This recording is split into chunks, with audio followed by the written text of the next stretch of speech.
Welcome to the Education Innovators Podcast. I'm Eric Byron. This is season 4, and it is my privilege to host this show where I get to talk with thought leaders and experts from all over the world. I'm so glad you're here. Let's get started. My end point is agency. I want a kid to get to the end where they can choose any job they want. They've got a whole list of interests and passions. They know what they're into. They know how they can contribute to society. They can make those choices. And then once they've made those choices, they have the skill and character to be able to actually follow through on them and succeed and fail, but then get back up again and succeed again. James Myklebust Hampshire is my guest today on this episode. He shares a story of working with some of the most troubled kids by focusing on relationships and creating a safe environment. Then later in the episode, we're going to talk more about his transition into EdTech entrepreneurship, and we'll see how he has these tools he built for his own needs as a teacher that are now being used by tens of thousands of teachers. Keep listening. All right, let's get going. Today I have on the show, let's see if I can pronounce his name correctly, James Myklebust Hampshire. He's a former educator and founder of 2 EdTech companies, building practical tools that help teachers run richer learning without creating extra workload. He has 15 plus years in education and holds an MA in international education. His work sits at the intersection of high-quality teaching, student agency, and simple systems that make ambitious learning actually run in a real classroom. Welcome, James. You're joining us from Norway, is that right? That's right, yeah, on the west coast of Norway. And good job with my name. That was pretty good. That's probably the best yet. Oh, Well good. done. Yeah, most of I just say, just call me James. It's fine. I'm the British guy who lives in Norway. Yeah, so yeah, thanks very much for having me. And I'm looking forward to West getting into it. coast of Norway, but you're not from Norway. No, from the UK originally. So I've lived here now for 9, 10 years. Moved here. My wife's Norwegian, and we had our kids here and raised them here. And that's how I fell into international teaching, was coming here. Yeah. So yeah. Yeah. All right. Let's get some background. Of course, as I do with all of my guests, I kind of check you out and see what's up. And I looked at your profile on LinkedIn, and it lists your previous role as a PYP teacher. And I have to admit, I had to look that up, figure out what is that. And I came back with it's a primary years program, is what PYP stands for. And it has to do with the International Baccalaureate thing, the IB program. But for those who are listening who are not familiar with the British education system, give us some insight into what that means to be a PYP teacher. Yeah, so yeah, you're right. PYP is the primary version of the IB. So lots of people have heard of the IB, or International Baccalaureate, for the older students, as a way into university. And they've created different programs. There's a diploma program for the oldest kids, there's a career program, middle years program, and then the primary years program, which feeds into it. So it's basically the primary years curriculum in international schools. So it's all around the world. You've got PYP schools over there in Hong Kong, many of which that I get to work with, which is great. But before, when I was living in the UK, I wasn't working in international schools or the PYP. I was working in a very different system back then. And then when I moved to Norway, there was an international school here, and I started teaching there and fell in love with working in this kind of framework, which has it's a framework, and it has rigorous standards, but there's a lot of room to maneuver in there. And the way it's taught is very inquiry led, and it's a lot about skills and character in there as well. It's not just the content. And I really enjoyed that way of teaching and got really into it. And yeah, there's a whole big network of these schools around the world. But I can tell you about the British system I was in before, though, because it gives good context of where I came from as a teacher. So straight out of university, I was studying in Leeds in England. And in my 3rd year, I ran out of money, no loan left, no money, So I signed up for a supply teaching or substitute teaching agency. And of course, I ticked all of the things, like all the kinds of schools. I was like, yeah, yeah, yeah, yeah, just get me in anywhere. I need the money. And one day they called me and said, oh, you can come to this PRU, PRU. And I was like, yeah, okay. I don't know what that means. And it stands for a pupil referral unit. I had no idea they existed. And they said, oh, you need to come in for a voluntary morning. You don't get paid for that morning. You have to come in, see if it's a fit. And then after that, they can invite you back. I thought, okay, well, that's a bit strange, but yeah, I'll turn up. So I went, and of course, I had to wear a shirt and tie. That was our agency kind of, Yeah. uniform. And as soon as I walked in, the first member of staff just said, take your tie off, mate. I was like, oh, but I have to wear it. It's like, take your tie off. Because if you keep that on, the kids, they're gonna pull it, they're gonna wrap it around you, you could get choked, it's not gonna go well for you. So I was like, all right, took it off. And I was like, okay, what is this place? Anyway, the head teacher took me around on little tours, and with the actual head teacher, and we go down the corridor, and the corridor is divided with all these doors that self-lock and they're all fob open. So as soon as the door shuts, locked, no one can open it unless you have a fob. So you have like a section of corridor that has one classroom entrance, and then that's sort of locked away. And then there's another section and another section, another section. I was thinking this feels a bit more like prison than school, going through all this high I was going to security. say a psychiatric ward. Yeah. Yeah, it had that kind of vibe. Is this a school, prison, or some kind of, yeah, institute? And we walked through, and a kid was out in the corridor, and I sort of very quickly learned that the reason the doors lock is because if kids are escaping from the classroom, that's as far as they can go. They can't then go and run into another classroom or leave the school. And there was one in the classroom, in the corridor, sorry. And the head teacher said, I'll change the name. Oh, Farley, this is Mr. Hampshire. Say hello to Mr. Hampshire. And I was like, oh, morning, mate. And he's went, fuck off, just straight to my face in front of the head teacher. And I was like, oh, good to meet you too.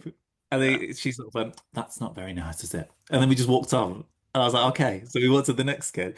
And the next kid said something similar, even worse. I was like, okay, so this is where we're at. This is the kind of school we're in. And of course, she took me through to my first class and said, right, this is where you'll be supporting today. And of course, the first kid that I see in there is the kid who's told me to Yeah. F off Yeah. as soon as I walked in the door. And it was a school pupil referral unit, and it's basically that kids who have been permanently expelled or excluded from the schools around the area and the county all go to one school. So if you imagine when you were back at school, the kid who got kicked out because they were, throwing chairs at teachers or, being violent or drugs or whatever, all of those kids go to one school. And that's where I found myself in my third year at university working there. And these are older kids, they're up to 15, 16, some of them bigger than I was at the time, Yeah. And of course, I was the posh southerner, I've come up from Cambridge and they're in Leeds, like, oh, yeah, southerner, look at your southern fairy. And my hair was all long. I had like an indie fringe, and so it was fun, but I honestly, I absolutely loved it. I completely fell in love with it and ended up working there 3 days a week and then went full time once I'd finished my dissertation.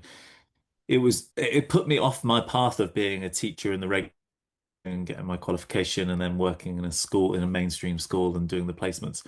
I Yeah. completely switched and it went more with subjects became the secondary thing. It was about the kids and relationships with the kids and finding out about their lives and kids climbing up on the roofs. We had roof duty, so you'd have to go out and just stand there and say, "Come on, get down," and just watch the kid who's on the roof. It was a normal part of the daily life. We Yeah. were taught how to restrain kids when they've lost it. When they're in Yeah. crisis, we would have to actually restrain them safely, put them in a small room until they calm down. All this stuff was just happening every single day. And one more little story, I got put into the billiards room, the pool room, pool, I Yeah. call it pool, what do Yeah. you call it, man?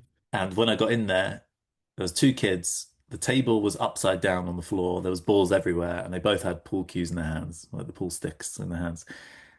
And I was like, "Whoa, what's going on here?" And the mom was like, "He said something about my mum." And then the other one was like, "Yeah, your mum is da da da." And then the other one just swung the cue, and I was in the middle, and it cracked me right on the head, on my eyebrow, which split, and the blood was pouring all down my face, just like covered my shirt. It wouldn't stop bleeding, and I had to go to hospital and get it glued up. And the school just taxied me to the hospital, taxied back, and then had a chat. Okay, so right, do you want to press charges and we'll back you up? And that was when I just said, well, no, but I do want full-time work actually. So they just put me in.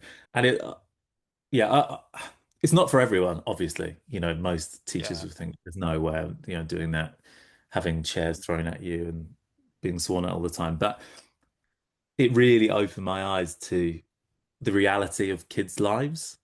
I can I was very naive before about, well, these kids' lives must be pretty normal, just like mine was pretty normal. And, they kind of come to school having been fed and their clothes are clean and parents are either together and it's safe or they're apart, but it's still, settled.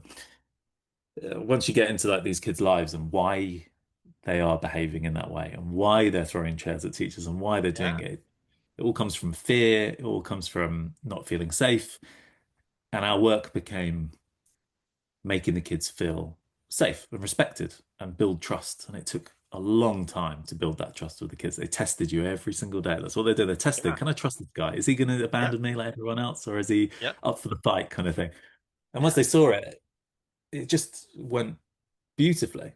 These Yeah. kids stopped doing those things. They'd All never right. do that. I have a book Sorry. recommendation for you. Ooh, One of the other guests I just had on the show, Doug Bolton, has a right. book called Untethered. And Okay. say 20-year clinical psychologist for schools. And he kind of did the same thing. He took the hard cases. This is what he did. He worked with the kids who had the most severe behavioral problems and Yeah. troubles. And but the book is about what he learned about relationships, that Oh, it's nice. all about relationships, Hmm. right? That's what you have to kind of fix first, is their ability to have what he calls secure attachment, Yeah. trust, right? Mm. They don't trust anybody. And Yeah, so, and rightly so, because yeah, usually they've because they've they've had bad yeah, experience. Exactly. exactly. Yeah. Exactly. So, so yeah, that was pretty much the whole emphasis of that whole episode, was talking about how do you create that environment in a classroom where a kid, if they start to act out, that you don't punish them for acting out, you go at why, right? Yeah. What's causing you right now? What's triggering you?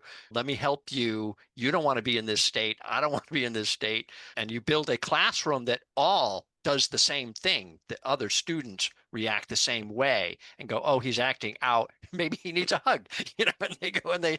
instead There's a of, reason behind it. right. Yes. Yeah, you focus on the behavior rather than the child. It's in a sense of it's the behavior that we're not Yeah. Yeah. enjoying or it's not acceptable, but you are acceptable and you are fine. You're just angry now, and That's that will right. pass. And we'll Yep. help you out. Yeah, and Exactly. I Yeah. took that with me, coming then to Norway and coming into the PYP and the IB. Yeah. It's a very different atmosphere. I Sure. took on a grade 3 class. The teacher just left because the class was a mess. That's what they said. The class is a mess. It's a really tricky class. It's really difficult. She's left 2 months into the school year. We just need someone to patch it up. And with your background, can you Yeah. jump in and help out? I was like, okay, well, how bad are we talking? And they're like, I'm thinking, okay, do they have electric tags on their ankles? Are they bringing drugs into school? Has Right. anyone Right. spat or bitten you? And they're like, well, they don't put their hands up. They don't line up very well. The cloakroom is a bit of a mess. And I was like, oh, okay. Well, how old are they? 8. Okay, right, yeah. Okay. I think we'll be Yeah. okay. Yeah. And so then they were a mess. It's a different kind of mess, but they were. There was no learning happening because all talking over each other, not respecting each other, Yep. just complete no organization. No one felt fully safe and welcome in the room. There was no systems in place, there was no structure. And so I spent the first 2 months just putting that in and just making sure everyone felt good and safe. And I can be very strict and demanding and very to the point, but I think the kids actually need that and they like it and respect it because they know where they are. They know where the boundaries are. They know they're firm, but they know you're not going to fly off the handle if they break it. You're going to help them come back to it. But of course, then I ran into new challenges because now they're actually learning. Now I'm going to have to teach them. And all of a sudden, it's, grade 3 maths and English. And these kids, English is a second or third language at an international school in Norway. Right. And it's like, right. So then I retrained to be primary teaching. So I got the teaching degree for primary. and then ended up doing my master's in international education and kind of learned that side of things. Everything eventually all kind of came together where I knew what to teach, how to teach, and who I was teaching, and all kind of came together. Yeah. So yeah, it's been an interesting journey for sure. All right. Well, this is a great segue then into kind of my next question. So you had this wonderful teaching experience across this range of really challenging classrooms, it sounds like. And then you decide you're going to become an entrepreneur and go build a platform to support teachers. I guess to kind of, you can talk more about this, to solve a problem you had, right? Experienced, right? You needed a tool for this, so you built one for everybody. But I kind of look at it and I go, well, how does a teacher just cross over here, with presumably no background in software design and development and business as an entrepreneur? So how did you cross over there? How did you make that work?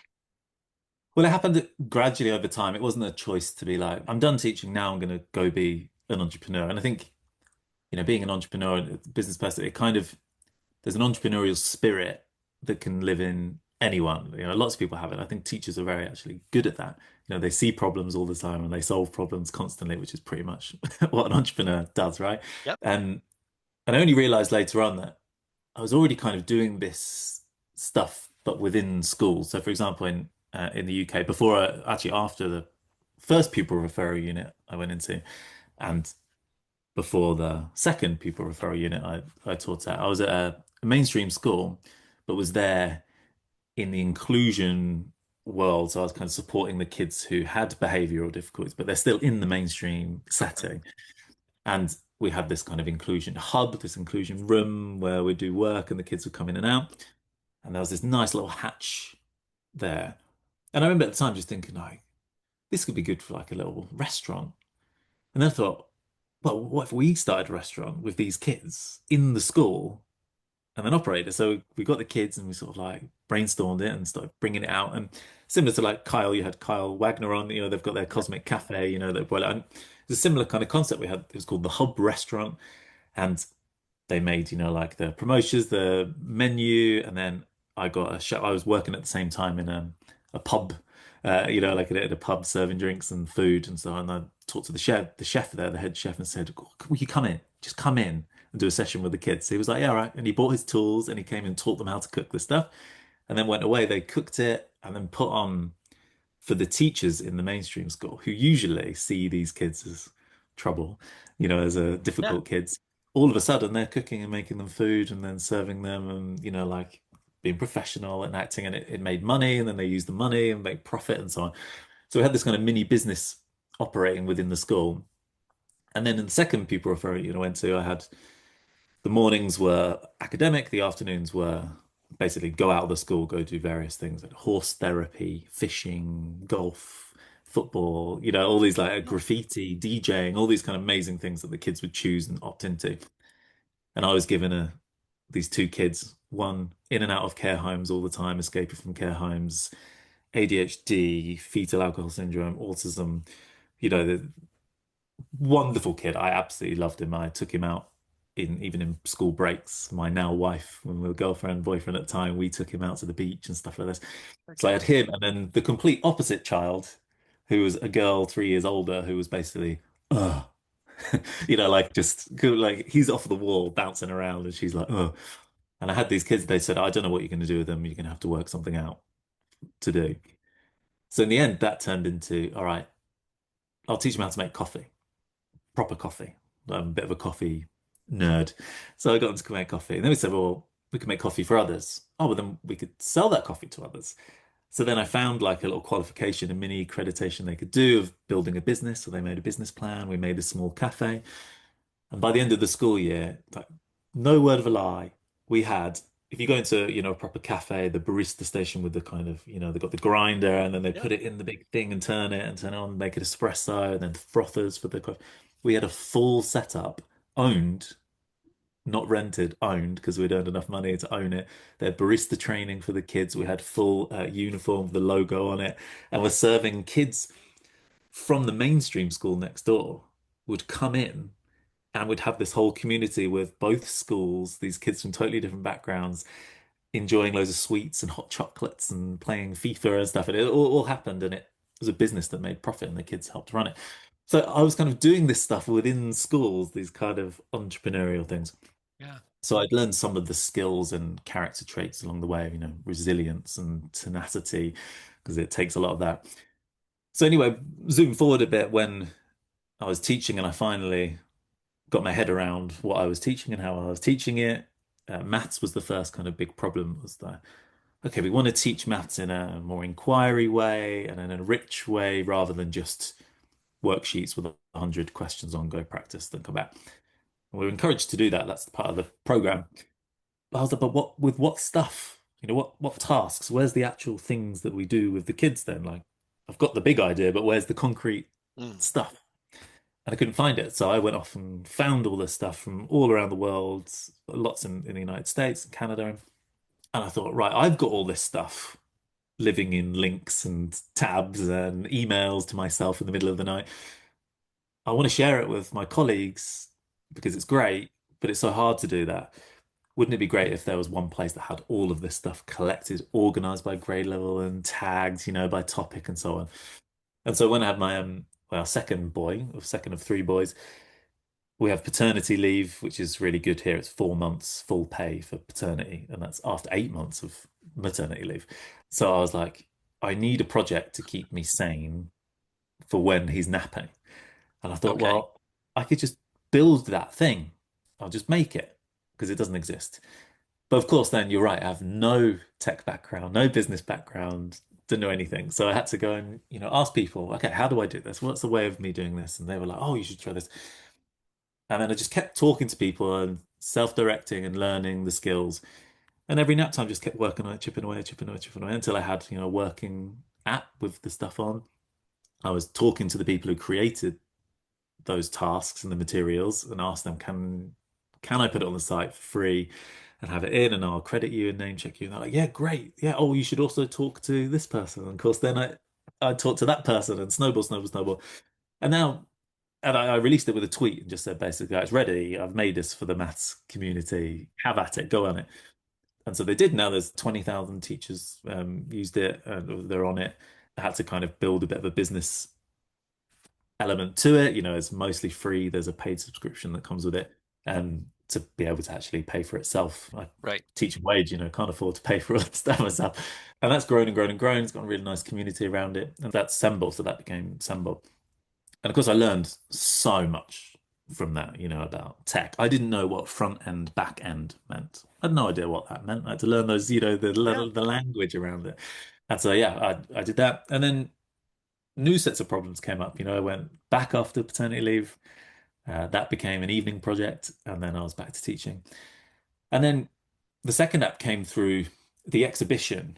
So the PYP, the last year of the PYP, instead of doing exams like I did when I was at school, high stakes exams that filtered you into certain groups and tracks, they have this thing called the exhibition where it looks different in different schools, but the average is that for 6 weeks, the students choose what they're going to learn about.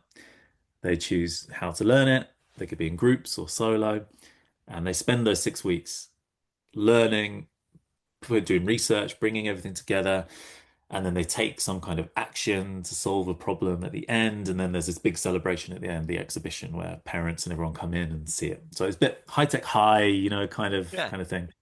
And I absolutely love that. That's like my kind of thing. I was like, this is great. This happens at the end of the year.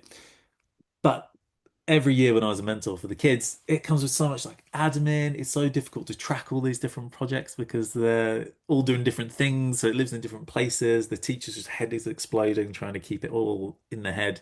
The kids are like, well, where do I put everything here? It's in the Google Drive folder and da da da da. And it's the same with the mentors. So when we had our third boy, paternity leave came, needed another project. So I'll build a project management tool for that, like hyper specific for that. And so I did that, and then reached out to a few schools, and someone said, yeah, we'll use it for our exhibition this year. So they did it, gave me feedback. I did Zoom calls with the kids, in the classroom, and asked them, oh, how did they find it? And then rebuilt it, and then more schools joined, and now even more schools have joined. And it's gone beyond the exhibition now. It's for any kind of project-based learning, essentially, that any project can be run on there. It's one place to have all the materials, all of their work, all of their reflections, all the feedback, the notes, the resources, all in one place, so that that single source of truth, right? That they Right, call it in right. the tech world, so that the teacher has one place to look, not 1,000, and the kids have one place to put everything, not 1,000. Mhm. And then if they're working in groups, they've got it. So that came out of that, and then we developed it, and I ended up bringing on a technical co-founder because I definitely reached my limits in terms of tech and not enough time to learn quickly enough. So I brought them on to do that while I did all the businessy side of things. And of Yeah. course, this was all happening while I was teaching. So these were side projects, things I was doing in the evenings, weekends. And then it just became like the natural next step. I was like, do you know what? There's something in this. These things are great. I'm learning so much. It's exciting. I'm getting to work in schools. I'm solving problems for teachers. It's having an impact beyond my classroom. Uh, and so that's where I went. I originally thought, maybe I'd go into leadership in a school to have a bigger impact in the school. But this way, just, sometimes you just got to go with where your passions are and your interests are, and have this sort of drive to do it. So Yeah.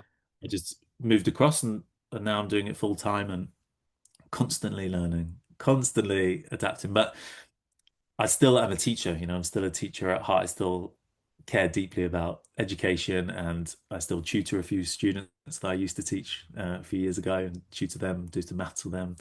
And yeah, it's a different world, but it's still in the same industry. So Yeah. like, I'm still within schools, but yeah, everything I do is like, it's not about, okay, how do I make money? And the stuff I make is not for the mainstream. It's not stuff that's going to be marketed to districts in the United States. It's not Right. some venture capitalist go and get as much stuff in. It's for niche. It's not for everyone. It's for teachers who want, if it's maths, it's rich mathematical classrooms with lots of dialogue and discussion and deep understanding, and the kids actually like being mathematicians, not just learning how to do these problems.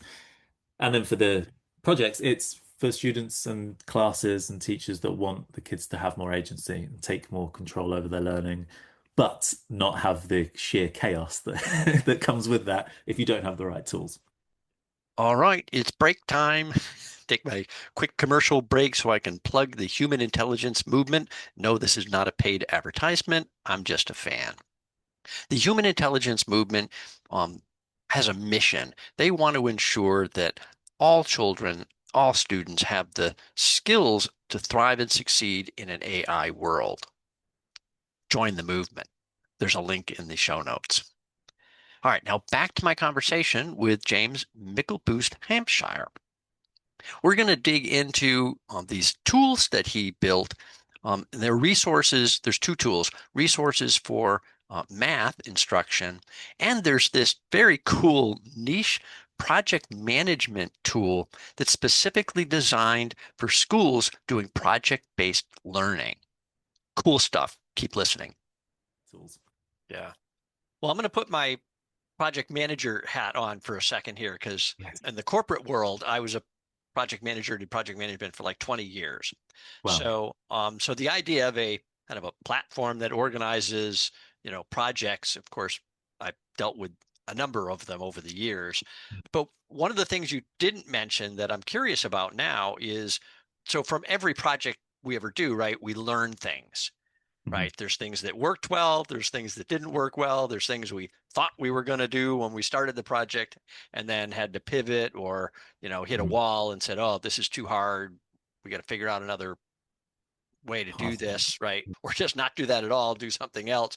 But there's learning, right, that comes Mhm. out of that.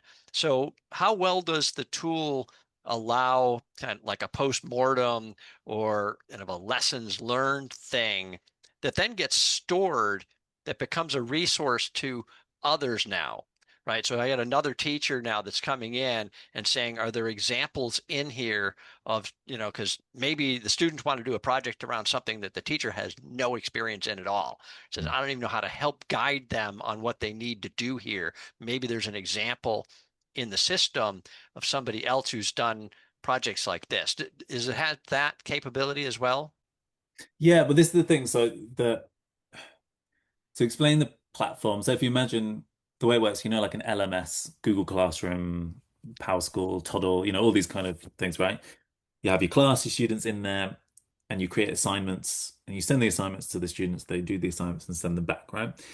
Whereas this is a PMS, a project management system. So instead of sending an assignment and a single assignment to each kid Yeah. individually, you're creating frameworks for a project. So projects move through stages, right? So you can set the stages of the project, and then each stage you can have some checklist tasks or guidance as to what you kind of roughly do in those stages. And then you can also decide which tools are available to them at each stage in that process.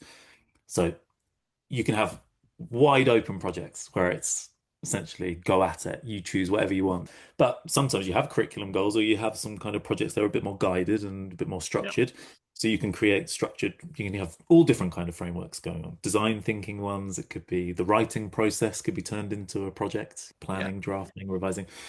And so you create that, and then the students then use that framework. So each different project, whether it's groups or solo projects, move through that framework independently of one another, but they're still within that framework you've already provided them. So they're using the tools and it's all in there. But the way it looks on the screen for the students is that this was like the big development we made this summer was instead of having different pages and then they have that final piece of work at the end, and that's kind of the only thing anyone sees is that final project, right? The final thing, the product. We really wanted process to be celebrated and visualized. It's like you said, right? The learning happens along the way. And this is the thing with the exhibition, the big event at the end, they have these big Yeah. display boards, and the kids got that polished piece. That's great. That's all good, right? The product is important. But the process was where the actual learning happened. The learning didn't happen while they're standing there showing you Yeah. the cool stuff. It happened earlier. And that gets lost along the way. It's the same with something like the writing process. Most teachers have to do the writing process, especially in the primary. You're planning, drafting, revising, changing the mind, adding bits, taking bits out, meeting people, getting feedback. All of that stuff is lost, and you've just got this final, beautiful, published Google Doc, that has all the spelling is perfect. It's like, okay, Yeah. well, I don't really, it doesn't give me much. So what we did is we structured each project is a canvas. It's living on one canvas, but the canvas is kind of restricted at the beginning. So when they open it, there's a canvas in the first stage of the project. So that could be, ideate, could be just Yep. coming up with ideas. So in that one, they have their tools, they brainstorm, and then they can use the reflection widget. So they can say, add a reflection widget onto the canvas, and it can all be moved around. And that reflection widget prompts them with questions. Okay, what have you learned that you didn't know before? How are you developing as a learner? How are you developing your skills? And that then is stored with the ideas when it happened in that stage. And once they've done everything in that stage and move on to the next stage and unlock it, it then shifts down the canvas and unlocks the next bit of the canvas below. Mm. And then they work on those things. But what's happening is that other part isn't being lost. You can scroll up and still see where you've just been, where you're going, and the next stage. And then at the end of the project, you don't just have the final bit, you've got the entire process that you can look at and see, oh yeah, we were there, and then this happened, this reflection was here, and then we had this meeting widget, there's a meeting widget and notes around it to see what happened, feedback in there. So you can see all those kind of highlights of the journey along the way to the final product. And each project canvas has a share link, so you can actually share that project link with other people, and they can have a view only of the entire project from start to finish and see all the details in there. And from the teacher's point of view, I can click, right, I just want to look at this design thinking framework that we're looking at. I click that and it filters out all the other projects. And then I can click artifacts, let's say. So all the student work. And it will bring all of the student work from all of the projects and put it on one screen for me. So I can look at all the work they've done. Then I can say, actually, I want the reflections. I can look at all of their reflections from the project and have a look in order by time. So the teacher, you're getting to see all those moments and also be able to go into the projects and see it from start to finish and see the entire process in one place. So it's something that is based on things that exist, Notion, Trello, these kind of tools that you'll know, Asana and Jira. Those tools are great. They can be quite heavy, they're quite complex and for adults and teams and companies and so on. but we wanted to make something that has the concepts behind that, as in organizing and tasks and Kanban boards. They're Yeah. all built into the app, but it's for students to use and for a teacher who has that overview of all those projects in one place. Yeah. Um, so it's very different to what's out there in terms of platforms for students and teachers, and that's why I said it's not for everyone. Because Yeah. if that's not how you want to teach, it's not for you. Yeah. All right, let's talk about failure. Because in the real Ooh. world, projects fail. Oh yeah. So how well does the tool assist in that, right? In enabling failure, right? And saying it's okay, try, even if it's hard, and even if you fail, that's okay. How do you do that within the app or the Well, platform? the app doesn't do that. The app Okay. because we haven't built this magic tool that kind of replaces the teacher in any way. So we have some AI built in, but it's just there to help go deeper in reflections and so on. And we're building some more AI tools. But Okay. yeah, AI is great and it's fun and everything like that. But I've seen so many places use it for the sake of just using AI when actually there's no Right. need to use it at all. Actually don't need it. But really, that's the way I see it at the moment anyway. That's down to the teacher. That's down to the culture in the classroom actually to provide that culture in the room that failure is fine and that's okay. So the app itself doesn't do that. Okay. That's a human thing, I believe. That's a human thing. There could be little Yep. prompts to say, "Oh, it's okay, fine," Yeah. but basically, it's giving that structure and framework around the students that they have that project. It's about the process. It's not about the final thing. Everything is being celebrated along the way. So implicitly, it's in there, but it's not explicit in a sense of Yeah. it's helping you fail. But yeah, you're right. Failure is absolutely a massive thing. But they can document that failure and then ask for feedback. So this is one of the things we built in because feedback, is a huge part of teaching and learning and feedback. Mm. And feedback traditionally is, okay, hand in stuff to me, and then I'll go home and I'll stack it up on my desk, and then I'll read it all, and then I'll write a comment and then give it back to you.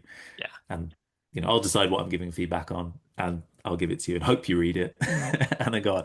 And like while teaching, that's not how I did it at all. I never, ever, ever took a stack of books home with me, ever.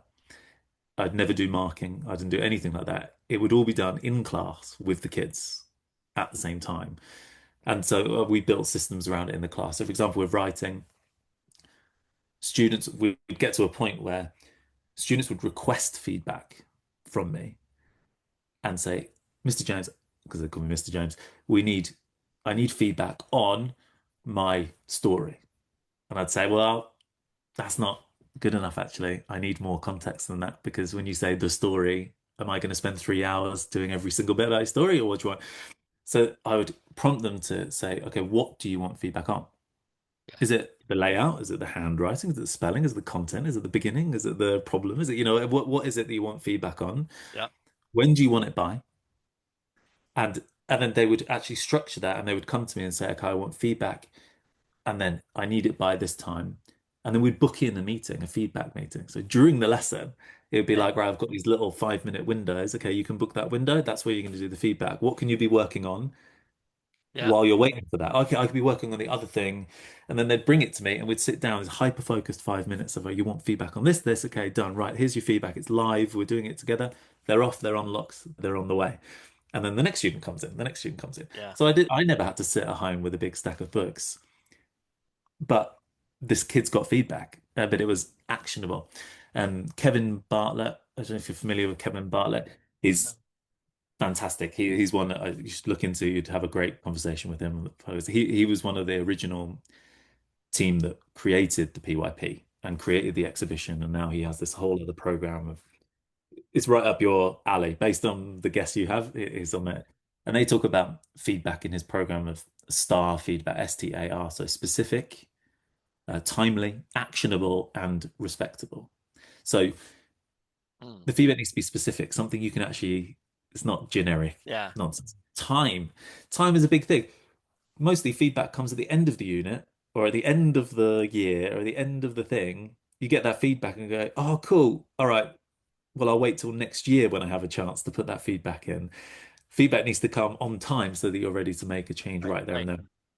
And actionable, something you can do. So we kind of made that system in the classroom and the kids were getting used to it. And so we've actually put that into the app. So teachers can leave feedback on anything at any time, as is their Yeah. want. But the students can actually say, right, on my note widget, I've made this little note that I took some notes on this resource. So actually, let's go through the resource. I found this great website, an article. I think it's good. I'm making notes on it. So I put a resource widget onto the canvas and it's directly linked to that website. So I don't have to go find it again. It's linked directly from there. Then I add some notes and I can connect those notes to that resource to show where I got that from.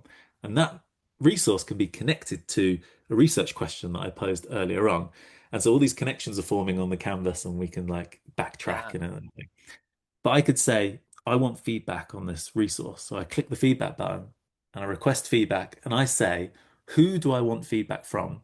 And that could be the teacher or it could be peers as well. So you could tag Yeah. any one of your classmates. So you tag who you want feedback from. You write in what you want feedback on. So is it reliability of the resource, let's say, and a little comment. And you say when you want it by. You put an actual date in and then you send it. And then they get it in their side of the app. They can see it, they can look at it, and they can give you that specific feedback and send it back. Yeah. So the kids are like taking action and taking ownership of that feedback. I need feedback. I'm going to go get it and then get it back. So having that kind of ownership that, yeah, if they fail, they have a really bad time, right? They add a reflection widget. They say they're failing, this nightmare, they're struggling. They can then request feedback on that widget itself so that other people can assist. And that's documented and evidenced in there as well. So, yeah, implicitly it's there, but that takes human, that takes, I believe anyway. I might be wrong. Maybe you've seen platforms that can somehow do that, but No, yeah, I that, believe it's around the culture. It's a very human thing, and kids are very, especially if they come from another system or from families where failure is not, that is something to avoid at all costs. And a lot of kids, a lot of adults are like that. It can take a while to kind of change that. But yeah, I think that comes from every classroom interaction, the systems that are happening in the classroom, how we respond to it, how we fail publicly and show them, oh God, you know what? I tried that seating arrangement, or I tried that project yesterday, and it just didn't work, did it? It just didn't yeah. work. Why didn't it work? Can you help me out? Can you tell me why it didn't work?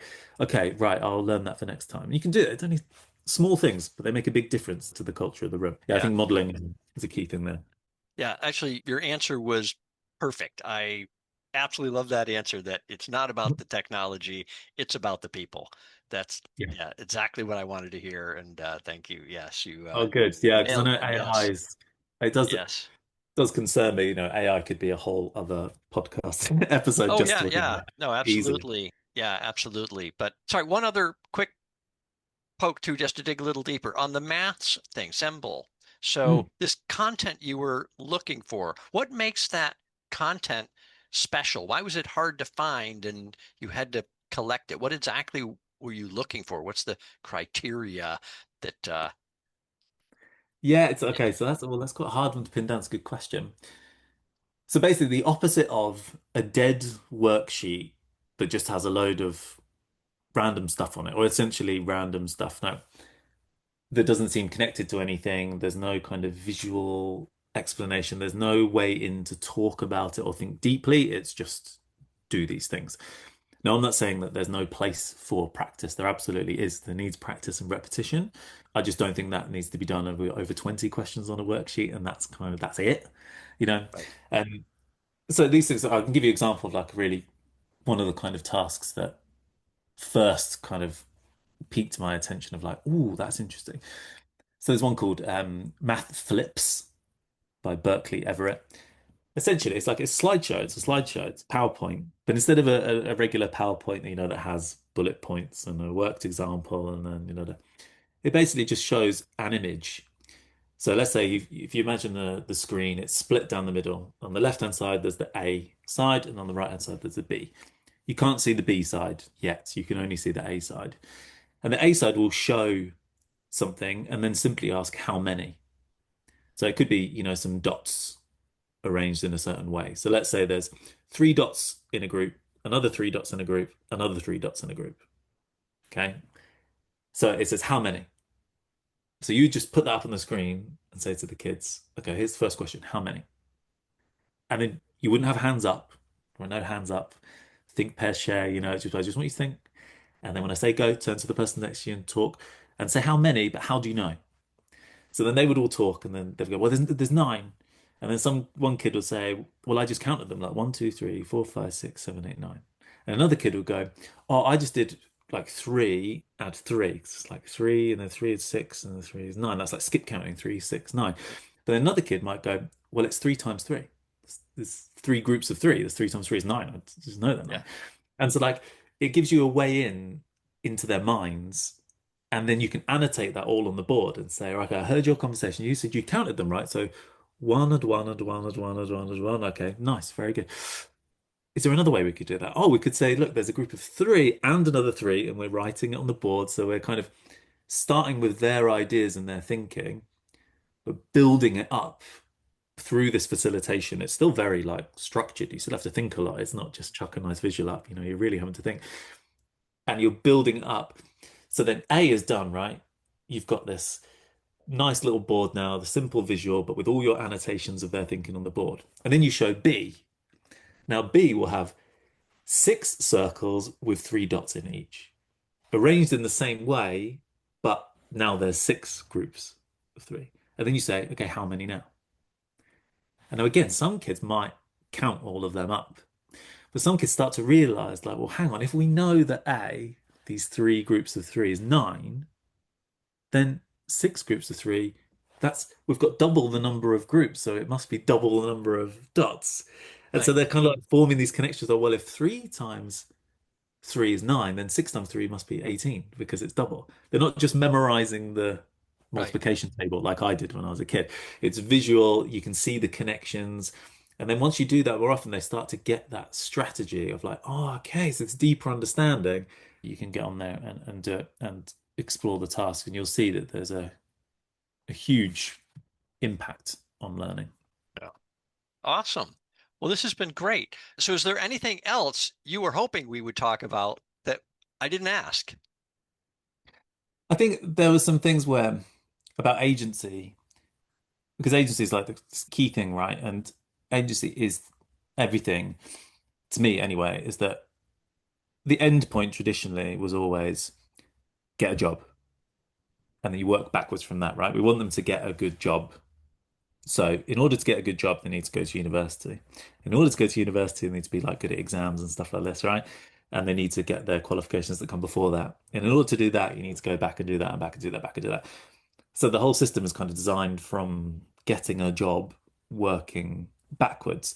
And that's why you end up, I believe, with 5-year-olds sat in rows being asked to sit down the entire day and do constant worksheets and so on, even though they should be running around like crazy. Here in Norway, they don't even start school until they're 6.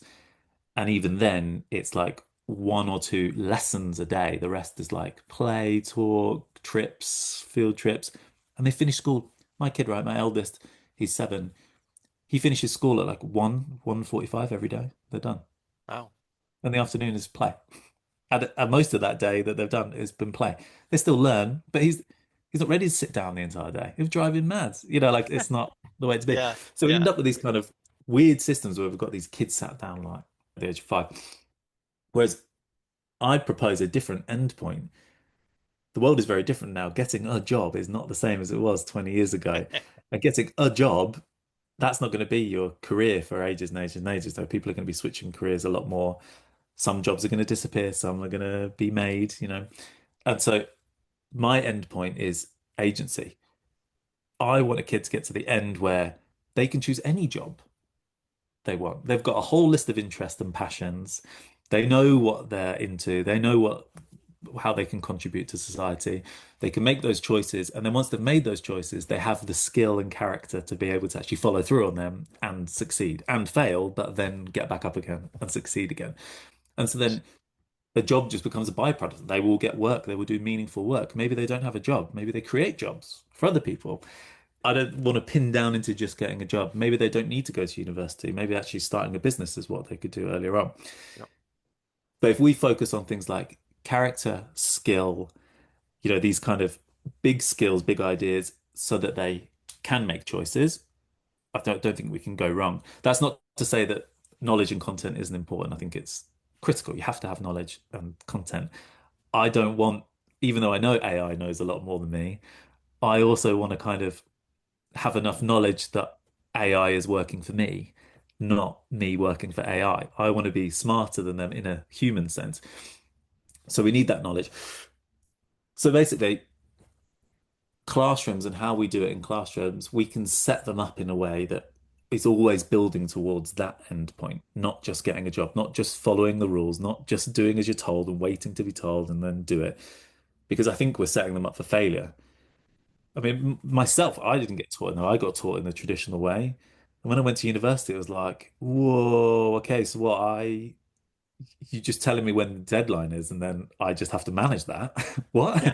Like, well, I have to go find this stuff myself. I have to organize my week. I have to decide when to go to the library and what. I've only have to go into university like a few hours over the week. Like, that's man, I've got all this time now, but I haven't learned the skills to manage my own time.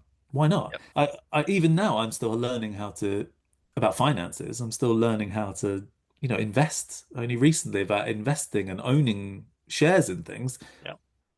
because I was brought up with you just, well, you get a job, you get a house, you get a mortgage, and you have a load of debt, but whatever. You don't invest, in things. That's for other people. That's for rich people. And it's like, it's this whole world that I should have already known about before I got there. So anyway, to bring it back to classroom based, there's so many things that we can do. There's big things we can do. So one of the big things I did was the kids would plan their entire week. They had their own timetable. I stripped away all the subjects from the timetable. They knew what time slots they had. We'd meet at the beginning of the week. They would plan. They would reflect every day on how that went and what they need to change for the next day. And by the way, they were grade two. They were grade two. They were perfectly capable of doing it at the end. They weren't at the beginning. They were Yeah. hopeless at the beginning, but Right. that was part of the learning. It was actually giving them the skills to do it. That's quite a big thing, not for everyone. And if you have a very strict schedule, if you're in a school that has a strict schedule, that's not going to work. But there's lots of like smaller things you could do, like the feedback thing I said about having some ownership in the feedback, or you need to have a structure. What do you want feedback on? How are you going to get feedback? Things like class jobs. Lots of schools you have class jobs. You can go on Twinkle and download a class jobs list and assign them to the kids. That's like level one. Yeah. Level zero is not having class jobs. You do everything as a teacher and the kids just do whatever. Level one, you have class jobs. Oh, it's a bit of responsibility. They're going to learn to be a bit more responsible and have ownership. But a higher level than that is to say, well, we'll do the same process, but instead of me finding the job list, why don't the kids come up with the jobs that need to be done in the room first and then assign them? Then a level above that as well, what if the kids create the jobs, assign certain skills and character traits to those jobs that's required, come up with a process for each job, as in what you're doing, Yeah. when, why, what happens if you don't do it, what happens if you're sick, these kind of systems around it, and then get them to apply for their job and write a reason why they're applying for the job so they have experience in the job application. Yeah. Like you can build all these layers on and just think, well, what am I already doing? How can I tweak it so that the kids are actually doing more of the work and more of the thinking around it? Debates, student voice is a big thing, right? With agency, talk about student voice. But student voice is just, saying more. It's learning the skills to be able to actually express yourself in a better way, but also be able to disagree with people. Kids, Yeah. a lot of the time, apart from, well, some of the kids I used to work with were very happy to disagree with adults, but lots of kids would be too scared to challenge someone who's in power or authority because it's, oh, but we want people to be able to do that, right? So we need to actually teach them how to do it. We need to teach them how to disagree with each other. So things like the four corner debate, really easy, simple thing to do is that if you've got some content you've been learning, you create three statements about that content that could be debatable. So it's hard to come up with an example off the thing. You could say, plants only respire at night. So that could be your statement. And then the four corners of the room are agree, disagree, strongly disagree. So you get them all in the middle of the room, right? Chairs are all away. They're standing up in the middle of the room. Of course, if they can't stand, they can't stand. But you gather in the middle of the room and then say, okay, my first statement is plants only respire at night. Don't want you to do anything yet. I just want you to think, where are you going to go in the room? Do you strongly agree with that? Do you agree with it? Do you disagree or do you strongly disagree? And then when I say go find the corner that best matches what you think about that. And then they all go off to their corners. You also allow them to stand between corners. If they're not sure, they're between things. So it helps with the depth of it's not so binary, it's not so Yeah. black or white. Then what they do is they gather with the people closest to them and discuss their reasons why they agree, strongly disagree. So the first people they're hearing are people they agree with, and they're coming up with reasons why and talking and giving that structure. Then you match them with people that they disagree with. So you bring people from different parts of the room and bring them together and explain why. So they're disagreeing with each other Right. in a structured way. And then you facilitate a big discussion and bring out key arguments. So you say, okay, so they do respire at night, but what is respiration? Okay, let's go back up. Okay, so we've got respiration. But is it only they do it at night? And then someone will say, no, they do it during the day as well, because they don't need light to respire, but they can't photosynthesize at night, so they do more respiration at night. Oh, we're bringing up this like level of like content knowledge is in there. Right. We're reviewing it. But then you allow the students to move position. And this is the key bit, because the kids who strongly agree have now heard their peers disagree with them and have got their points. They're allowed to go change their mind, and that's celebrated. It's like, okay, you changed your mind. Why did you change your mind? Because I didn't think about the fact that da da da da da da. Yeah. So now I've changed my mind based on that evaluation. And like that's, a half an hour mini lesson. It's still content rich. You're still covering the content, but all the skills that are happening at the same time there, their minds are opening. They're much more active. They become more confident. They can disagree with their friends, which is a very important skill, like rather than just agreeing with Johnny, because Johnny's my mate and I want to just do whatever he says. And once you do that over time, you see such a shift in the classroom, these kind of little shifts. Yeah. So, I mean, there's lots of ways. Yeah, this has been great. I've really enjoyed the conversation. And Me too. yeah, James is keeping it simple and practical.